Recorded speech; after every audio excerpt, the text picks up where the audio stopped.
Stephen कवी के पुस्तक the 7 habits of highly effective people, इस पर व्याख्यान श्रेणी चल रही है। उस पुस्तक में तीसरी आदत असरकारक व्यक्तियों की बताई गई है, पुटिंग फर्स्ट थिंग फर्स्ट। जो चीज जहां अग्रक्रम में होनी चाहिए वहां उसको स्थान देना, यह है पुटिंग फर्स्ट थिंग फर्स्ट। वैसे भी हमारा जीवन कंसिडरेशन ऑफ प्रायोरिटी के सिद्धांत पर चलता ही रहता है। शायद हमें पता हो या न हो, लेकिन हम कंसिडरेशन ऑफ प्रायोरिटी के सिद्धांत पर ही चलते हैं। हम मोबाइल पर बात करते हैं और दूसरा फोन मोबाइल पर आता है, हम तुरंत देख लेते हैं कि ये दूसरा फोन आया किसका है। यदि वो दूसरा फोन जिसके साथ हम बात करें उससे अधिक महत्वपूर्ण व्यक्ति का होगा तो हम चालू फोन में कह देंगे कि 2 मिनट बाद फोन करो, दूसरा फोन आ रहा है। Consideration of priority.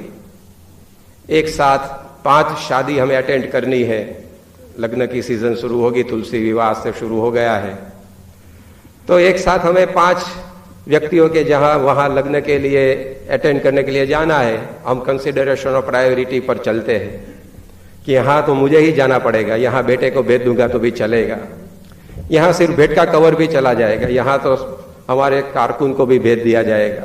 तो कंसिडरेशन ऑफ प्रायोरिटी सभी जगह पर आता है। हम भोजन करने के लिए बैठते हैं, हमारी थाली में 5 व्यंजन पीरोसे गए हो तो उसमें भी कंसिडरेशन ऑफ प्रायोरिटी पर चलते हैं कि पहला हाथ कहां पड़ता है। जो हमें अनुकूल हो, जो हमें भाता है, उसको हम पहले खाते हैं। विद्यार्थी कोई एग्जाम में जाता है, उसको एग्जाम में 5 प्रश्नों के उत्तर लिखने के होते हैं। कंसिडरेशन ऑफ प्रायोरिटी पर चलता है कि पहले किस प्रश्न को अटेंड करूं, फिर दूसरा कौन सा, फिर तीसरा कौन सा। तो वैसे हमारा जीवन कंसिडरेशन ऑफ प्रायोरिटी पर चलता है। पहला काम कौन सा करूं, दूसरा कौन सा करूं, अंत में किसको रखूं। तो पुटिंग फर्स्ट थिंग फर्स्ट में भी ये कंसिडरेशन ऑफ प्रायोरिटी की बात हमें समझाई गई है। लेकिन स्टीफन कवी ने जो बात कंसिडरेशन ऑफ प्रायोरिटी के सिद्धांत पर पुटिंग फर्स्ट थिंग फर्स्ट में लिखी है, वो उसके पुस्तक में से मैंने पढ़ी है, लेकिन स्टीफन कवी के नक्शे कदम पर आज बात करने का विचार नहीं है। पुटिंग फर्स्ट थिंग फर्स्ट में स्टीफन कवी ने जो लिखा है उनके पुस्तक में, उससे एक अलग अंदाज में पुटिंग फर्स्ट थिंग फर्स्ट को हम आज समझने का प्रयास करेंगे। हमारे अनुभवी ऋषियों ने जो आर्षवाणी हमें सुनाई है, विश्व के शीर्षस्थ साहित्य जैसे हमारे धर्मशास्त्रों में पुटिंग फर्स्ट थिंग फर्स्ट के बारे में जो कहा है, उसको आज आपके समक्ष रखने का विचार है। तो पुटिंग फर्स्ट थिंग फर्स्ट में पहले तो बात यह आती है कि कौन सी बात फर्स्ट है वो तय करना, फिर उसको हम प्रथम स्थान पर रखेंगे।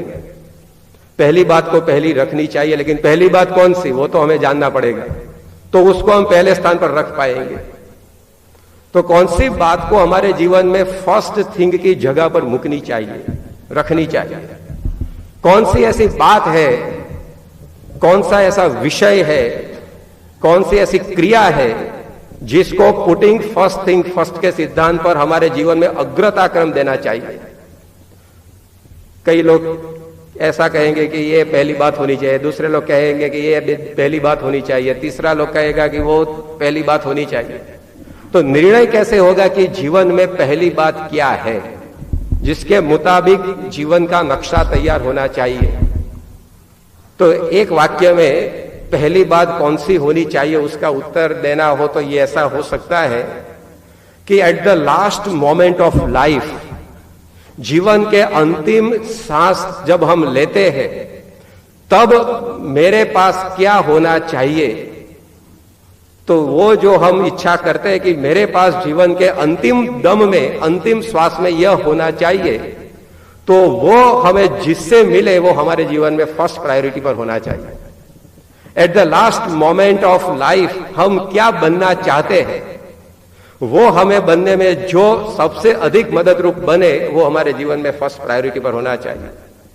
जीवन की अंतिम घड़ी पर मेरे पास क्या होना चाहिए, तो जो उससे मिले वो फर्स्ट प्रायोरिटी पर होना चाहिए। तो अधिकांश व्यक्ति उसके जीवन में उसको अंतिम क्षण पर क्या जीवन में प्राप्त करने का होता है, तो कंटेंटमेंट, संतोष।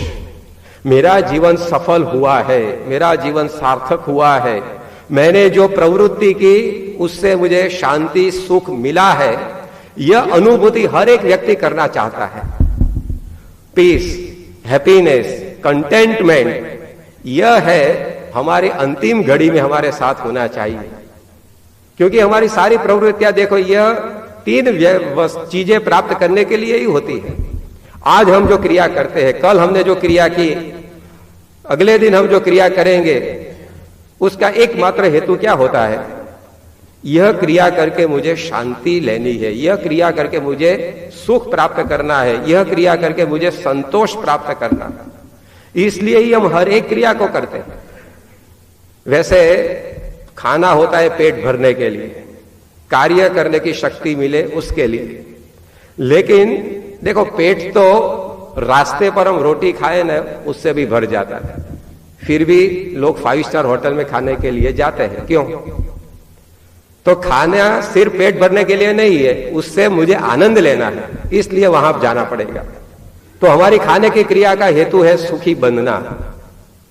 कपड़े वैसे तो शरीर ढकने के लिए और सर्दी गर्मी और बारिश में हमारी रक्षा के लिए होते हैं, तो वो तो पैंट शर्ट पहन लेंगे, फिर भी ये मकसद तो सर हो जाएगा।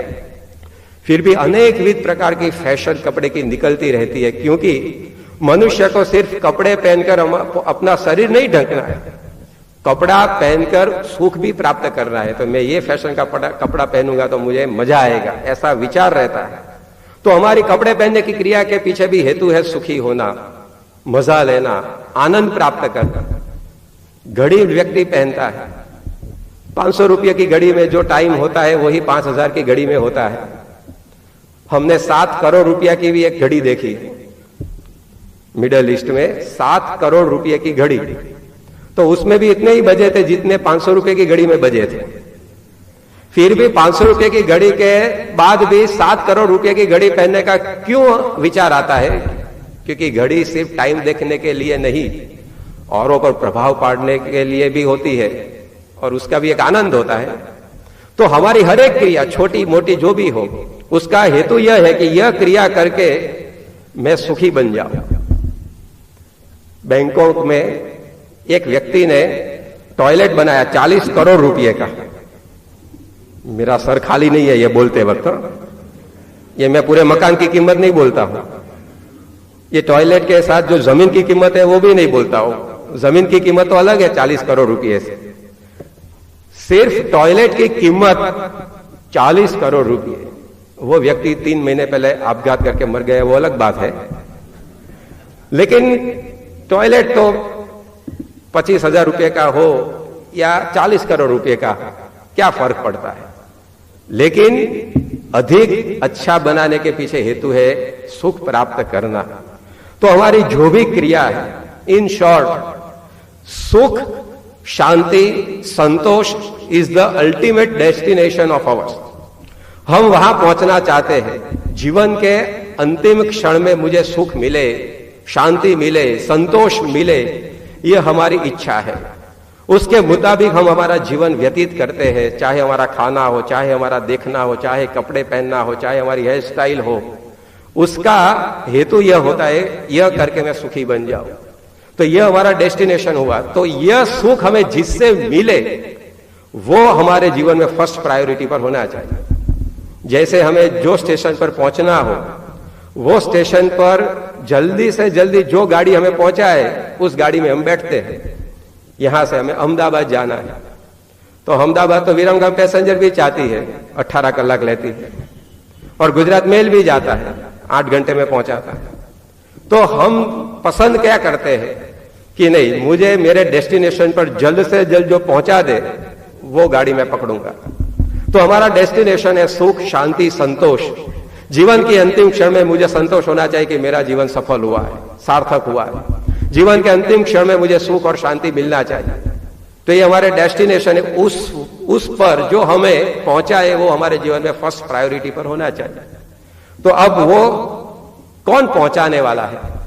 ये सुख, शांति और संतोष के स्टेशन पर कौन हमें पहुंचा सकता है? वो फर्स्ट प्रायोरिटी पर आया, तो वो चीज क्या है? अब उसकी जांच करनी पड़ेगी, उसको ढूंढना पड़ेगा। तो उसका उत्तर हमारे उपनिषद में दिया है। श्वेताश्वतर उपनिषद में हमारे ऋषि ने कहा है, यदा चर्मवद आकाशम वेष्टयिष्यन्ति मानवाः तदा देवम अविज्ञाय दुःखस्यान्तो भविष्यति। आपको दुख से मुक्त होना है, जीवन में सुख प्राप्त करना है, जीवन में शांति लेनी है, जीवन के अंतिम क्षण में आपको संतोष की अनुभूति करनी है, तो क्या करना पड़ेगा? ऋषि ने यहां कहा, दुःखस्यान्तो भविष्यति, दुख का अंत आ जाएगा। कब आएगा? यदा चर्मवद आकाशम वेष्टयिष्यन्ति मानवाः तदा देवम अविज्ञाय दुःखस्यान्तो भविष्यति। जब मनुष्य पूरे आकाश को एक कपड़े की तरह अपने शरीर पर लपेटने में समर्थ होगा, तब भगवान को जाने बिना वो दुख का अंत ला सकेगा। दूसरी बार दोहराता हूं, क्योंकि शास्त्रों की बातें सुनने की आदत कम होती जा रही है। जब आकाश को हम एक कपड़े की तरह हमारे शरीर पर लपेट लेने में समर्थ होंगे, तब हम भगवान को जाने बिना दुख का अंत ला सकेंगे। अर्थात भगवान को जाने बिना कभी भी हम जीवन में सुख, शांति और संतोष को प्राप्त नहीं कर सकते, क्योंकि आकाश को एक कपड़े की तरह हम कब लपेटने में समर्थ होने वाले हैं? वो असंभव बात है। तो उतनी ही असंभव बात यह भी है कि भगवान को जाने बिना आप सुखी बन सको, शांति प्राप्त कर सको और संतोष की अनुभूति कर सको। तो यह हमारे जीवन में फर्स्ट प्रायोरिटी पर आया, faith in God and devotion to God. यह जीवन में पुटिंग फर्स्ट थिंग फर्स्ट में होना चाहिए। यह फर्स्ट बात है। जब तक जीवन में यह फर्स्ट प्रायोरिटी पर नहीं आएगा, तब चाहे भी कितना मनुष्य प्राप्त करे, लेकिन जीवन का यह अंतिम लक्ष्य वो प्राप्त नहीं कर सकेगा। उसको जीवन में अपना जीवन निरर्थक गया है ऐसा अनुभव होगा। तो हमारा दिन, हमारा भोजन, हमारा कार्य शुरू इससे होना चाहिए, भगवान से। तब हम जीवन में शांति, सुख और संतोष को प्राप्त कर सकेंगे। एक रॉबर्ट मैकेन मैनेजमेंट कंसल्टेंट है अमेरिका के, उन्होंने ऐसा कहा है, the most major goals are not achieved in life because we spend our time in doing second thing first. The reason behind most major goals are not achieved because we are spending our time in doing second thing first. जो दूसरी बात करनी है उसको प्रथम क्रम देकर हम उसके पीछे हमारा समय गंवाते हैं, इसलिए जीवन में महत्वपूर्ण लक्ष्य को हम सिद्ध नहीं कर सकते। जीवन का महत्वपूर्ण लक्ष्य ये है सुख प्राप्ति, संतोष की प्राप्ति, शांति की प्राप्ति। वो इसलिए सिद्ध नहीं होता है ताकि हम दूसरी बात को प्रथम कर उस पर लगे रहते हैं। संपत्ति, सत्ता, स्टेटस, कार, बंगलो, बैलेंस, ये सब कुछ जरूरी है। मैं उसका क्रिटिसिज्म करने के लिए यहां नहीं आया, वो जरूरी है, लेकिन वो सब कुछ होना चाहिए सेकंड थिंग पर। वो हमारे शास्त्रों ने बताया है। I am not here to criticize your wealth, your status, your power, your money, your car, your bungalow, but we have to realize, not criticize, but we have to realize the value of our car, our bungalow, our status, our wealth. Price और value में फर्क होता है। गाड़ी की कीमत क्या है और गाड़ी की वैल्यू क्या है, वो हमें समझना पड़ेगा। रोल्स रॉयस गाड़ी की कीमत शायद 60, 70, 80 लाख होगी, मुझे पता नहीं है, मैं बैठा नहीं हूं। अमेरिका में एक बार बैठा था, यहां बैठा नहीं हूं। आपके पास हो तो कहना, एक बार पधरामणी में आऊंगा आपके घर पर। लेकिन क्या इसकी कीमत बढ़िया है, लेकिन मूल्य क्या है? जीवन में शांति जब प्राप्त करनी है तब कीमत और मूल्य में फर्क है, वो हमें पहले तो जानना पड़ेगा। पानी से भरा हुआ एक गिलास, उसकी कीमत क्या होती है? 2, 3, 4 रुपये बराबर। एक गिलास पानी की कीमत 4-5 रुपये रखो, लेकिन वही गिलास सहरा के रण में जिसका जान पानी के बिना जा रहा है, उसके लिए उस गिलास की कीमत क्या है? देखो पानी की कीमत वहां नहीं, वहां पानी का मूल्य आ जाता है। वहां जीवन मृत्यु का सवाल है, तब कीमत अलग हो जाती है, मूल्य बढ़ जाता है। हवा से भरी हुई साइकिल या स्कूटर की ट्यूब की कीमत क्या होती है? 5, 50, 100 रुपये होगी।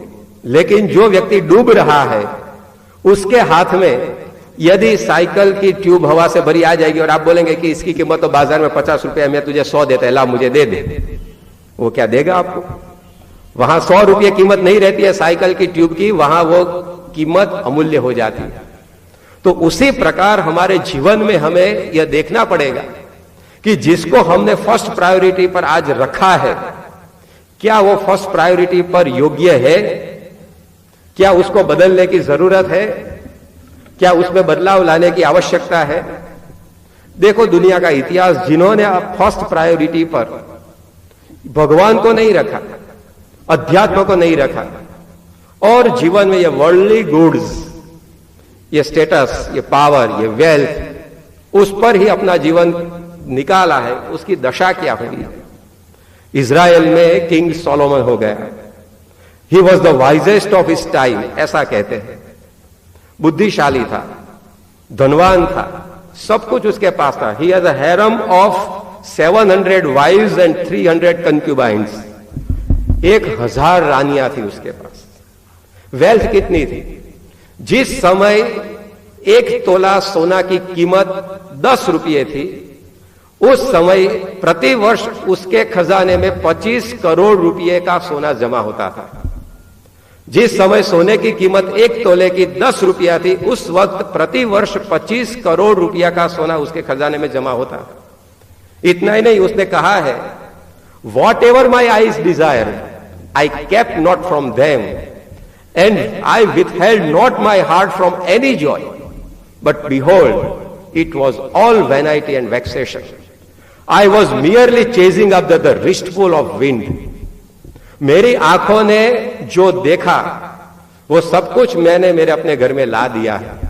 मेरे हृदय को इस दुनिया के किसी भी आनंद से मैंने वंचित नहीं रखा है।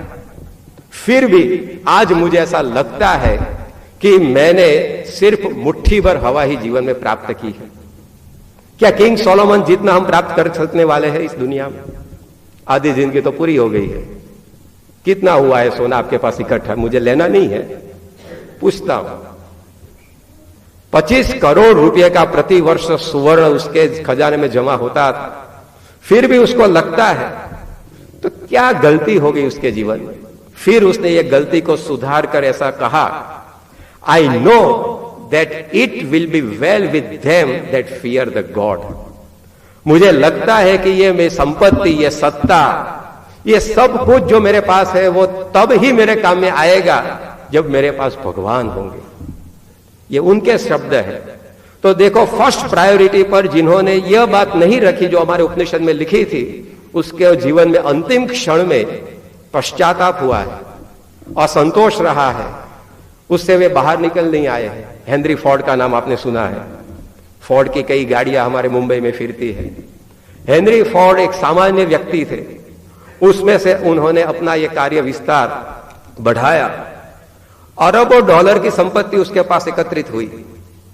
उसके नाम की गाड़ियां पृथ्वी के रोड पर चलती रही है, लेकिन जीवन के अंतिम क्षण में उसने कहा कि आज मेरे पास अरबों डॉलर है, आज मेरे नाम की गाड़ियां पृथ्वी के अनेक देशों में चलती है, लेकिन मुझे लगता है कि मेरा जीवन बेकार गया है, निरर्थक गया है। उसके पुस्तकों में छपी हुई ये बातें। तो क्या रह गया जीवन में? क्यों ऐसा अनुभव हुआ? At the last moment of life, नई सुख, नई शांति, नई संतोष, इतना सब कुछ करने के बाद भी। एक चिंतक ने ऐसा लिखा है, doing more things faster, harder and smarter is not a substitute of doing right things.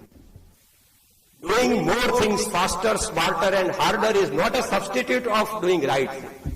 जो सही बात करनी है वो आपको करनी ही पड़ेगी, यदि आपको जीवन में अंतिम क्षण में ये अनुभूति करनी हो। माइकल एंजेलो का नाम सुना है? विश्वविख्यात स्थपति, विश्वविख्यात चित्रकार, विश्वविख्यात साहित्यकार हो गया।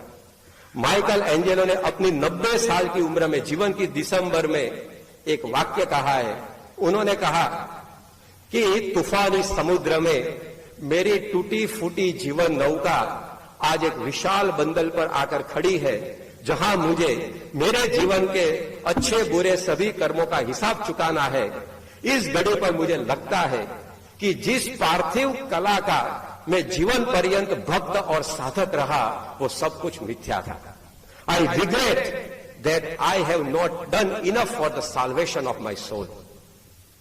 आज 90 साल की उम्र पर मुझे पश्चाताप हो रहा है। आई रिग्रेट कि मैंने जीवन में जो करना था वो नहीं किया। माइकल एंजेलो की ख्याति तो तुम देखो, आज जाओ इटाली में उन्होंने जो शिल्प बनाए, आज हजारों करोड़ों लोग उसको देखने के लिए आते हैं। लेकिन भी जीवन में यह अनुभव उसको हुआ, क्योंकि पुटिंग फर्स्ट थिंग फर्स्ट में गलती हो गई। फर्स्ट थिंग उन्होंने अपनी कला को रखी, उन्होंने अपने स्टेटस को रखा। हेनरी फोर्ड ने फर्स्ट थिंग पर अपनी प्रसिद्धि को रखी, अपनी संपत्ति को रखा। जब ये लोग ये अनुभव कर रहे हैं तो उनके सामने हमारी तो क्या दशा है। हेनरी फोर्ड की गाड़ियां तो विश्व के शायद 50 देशों में चलती होगी, हमारी गाड़ी पार्ला में भी नहीं चलती है। तो क्या हम हेनरी फोर्ड जैसे बनने वाले? जो अगर बनेंगे फिर भी यह अनुभव होने वाला है। क्या हम माइकल एंजेलो जितनी ख्याति प्राप्त करने वाले? माइकल एंजेलो को आज पूरा विश्व पहचानता है, हमें मुंबई में कितने लोग पहचानते हैं? यदि माइकल एंजेलो जैसी विश्व प्रसिद्धि होगी फिर भी हमारे जीवन में यह हमें अनुभव होगा। चार्ल्स डार्विन, जिन्होंने थियरी ऑफ इवोल्यूशन दी है, चार्ल्स डार्विन ने क्या कहा? चार्ल्स डार्विन ने कहा कि यदि भगवान मुझे दूसरा जीवन दे तो मैं उत्क्रांतिवाद का संशोधन कर सकूं ऐसी बुद्धि जरूर मांगूंगा, लेकिन भगवान को कहूंगा कि ऐसी बुद्धि के साथ मुझे मेरे जीवन में आध्यात्मिकता का आनंद प्राप्त करना है, वो भी अनुसंधान देना, क्योंकि आध्यात्मिक आनंद के बिना ये मेरी सारा संशोधन सारी प्रसिद्धि मेरे कोई काम की नहीं लगती। तो चार्ल्स डार्विन का ये वाक्य है। तो ऐसे तो कई लोगों ने अपना ये अनुभव कहा है, तो हमें उनके अनुभव से ये एक बात समझ में आती है कि फर्स्ट प्रायोरिटी पर हमारे जीवन में faith in God and devotion to God होना चाहिए। यह सनातन सिद्धांत है, हम उसका स्वीकार करें या न करें, हम उसको माने या ना माने। 1 + 1 = 2। आप अफ्रीका में जाओ, अमेरिका में जाओ, ऑस्ट्रेलिया में जाओ, भारत में रहो, रात को गिनती करो, दोपहर को गिनती करो, आपका स्वास्थ्य अच्छा हो तब गिनती करो, आप बीमार हो तब गिनती करो, 1 + 1 = 2 ही होगा। यह जितनी सही बात है उतनी सही बात हमारे शास्त्रों ने यह कही है कि फर्स्ट प्रायोरिटी पर यह होना चाहिए, faith in God and devotion to God. उसके बिना आप हेनरी फोर्ड बनोगे, माइकल एंजेलो बनोगे, किंग सोलोमन बनोगे, चार्ल्स डार्विन बनोगे, फिर भी जीवन में आपको निरर्थकता का अनुभव होगा। यह सनातन बात है। स्वामी विवेकानंद ने ऐसा कहा है कि समाज को सत्य का स्वीकार करना पड़ता है या मौत को भेंटना पड़ता है। सत्य किसी के आगे नहीं झुकता है, सत्य के आगे सभी को झुकना पड़ता है। तो यह सनातन सत्य हमारे शास्त्रों ने बताया कि फर्स्ट प्रायोरिटी पर जीवन में यह होना चाहिए। उसके बाद हमारी संपत्ति आती है, हमारी कार आती है, हमारा स्टेटस आता है, हमारा बंगलो आता है, हमारा बैलेंस आता है, हमारा फैमिली भी उसके बाद आता है। फर्स्ट प्रायोरिटी भगवान को होनी चाहिए। यह सनातन सिद्धांत, उस पर आना पड़ता है। रविंद्रनाथ टैगोर ने ऐसा लिखा है कि जो काव्य होता है, गीत होता है, उसको बार बार ध्रुव पंक्ति पर आना पड़ता है। जो आप कोई काव्य पढ़ते हैं, जब कविता पढ़ते हैं तो उसकी एक पहली पंक्ति होती है, उसको ध्रुव पंक्ति बोला जाता है। तो वो पंक्ति एक एक अंतरा पर आती रहती है। तो जैसे गीत को बार बार घूम घूम कर अपनी ध्रुव पंक्ति पर आना पड़ता है, उसी प्रकार मनुष्य को यही बात पर आना पड़ेगा, जब तब ही उसके जीवन में उसको शांति मिलेगी। तो यह फर्स्ट प्रायोरिटी हुई कि faith in God and devotion to God. ये लोगों ने जो उद्गार निकाले उस पर से हमें यह प्राप्त होता है सत्य। Poor judgement and good judgement, उस पर से जीवन में हम रास्ता तय करते हैं। एक चिंतक ने ऐसा लिखा है कि good judgement comes from experience and experience comes from poor judgement. Good judgement comes from experience and experience comes from poor judgement. आपके जीवन में जितने एक्सपीरियंस हुए होंगे उसमें यह सत्य लागू होगा।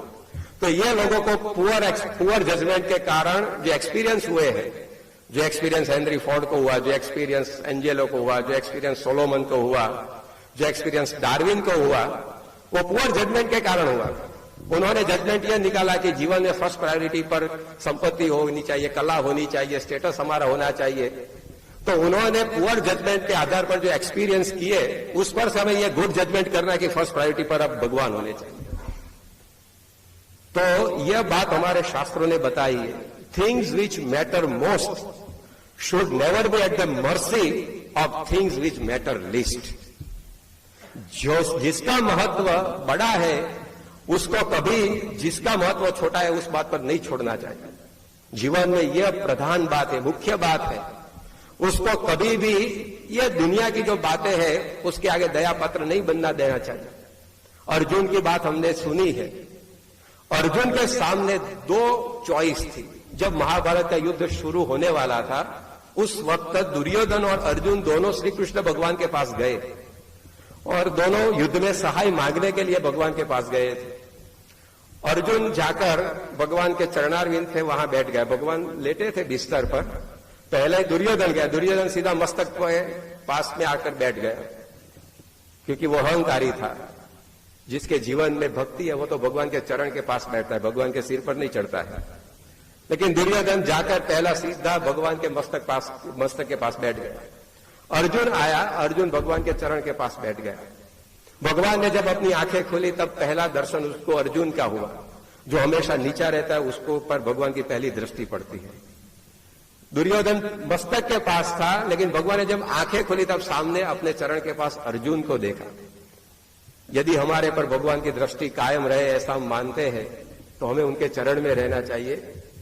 तो जब अर्जुन को भगवान ने देखा तो अर्जुन को पूछा कि आप क्या मांगने के लिए आए हैं? तब दुर्योधन तुरंत बोला कि मैं भी यहां बैठा हूं, देखना। क्योंकि उसको लगा कि कहीं ये अर्जुन सब कुछ भगवान के पास उनका जो सैन्य है वो मांग लेगा तो मेरा क्या होगा युद्ध में। तो दुर्योधन ने कहा कि पहला अधिकार मेरा है मांगने का, क्योंकि मैं पहला आया हूं, अर्जुन तो बाद में आया है। भगवान ने कहा कि चलो तुम मांगो। तब दुर्योधन ने भगवान की 11 अक्षौहिणी नारायणी सेना को मांग ली।